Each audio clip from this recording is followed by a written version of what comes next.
Lembaga survei Algoritma merilis nama calon kepala daerah di Kabupaten Tanah Laut yang memiliki elektabilitas cukup tinggi. Sukamta disebut menduduki peringkat tertinggi dengan angka 31,8%, disusul PJ Bupati Tanah Laut Samsi Rahman dan caleg DPR RI terpilih Endang Agustina.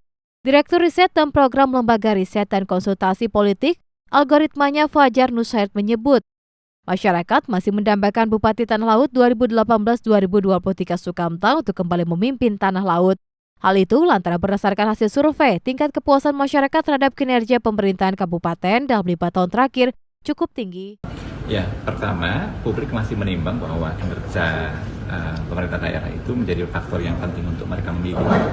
Dan itu kemudian memberikan kredit pada petahana yang telah memilih Pak Sukamta, sehingga angkanya cukup tinggi. Kalau teman-teman lihat angkanya kan orang itu puas, lalu kemudian itu berkorelasi kepada tingkat pilihan publik pada tokoh-tokoh itu kan.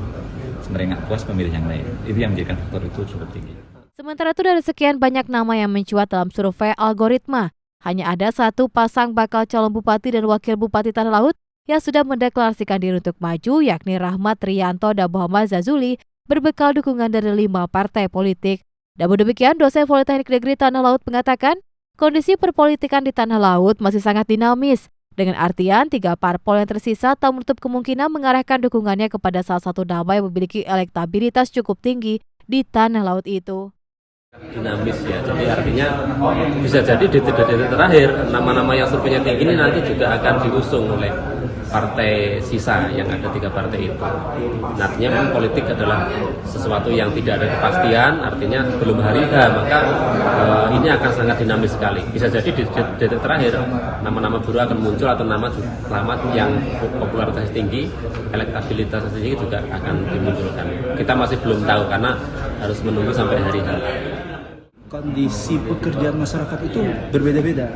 Jadi perlu platform politik yang harus mampu mengakomodir semua kepentingan dan harapan para pemilih. Isu-isu yang diangkat juga mungkin soal kesejahteraan tetap menjadi catatan utamanya di penyediaan lapangan pekerjaan. Itu perlu diperhatikan.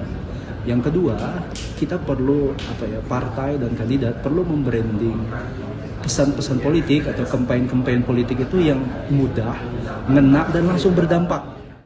Survei diambil berdasarkan hasil tatap muka terhadap 450 responden sebagai sampel yang berada di 30 kelurahan dan 20 kecamatan di Tanah Laut pada Juli tadi. Margin errornya tersebut hanya berkisar 4,6%. Epidu Herlianti, Duta TV, Banjarmasin.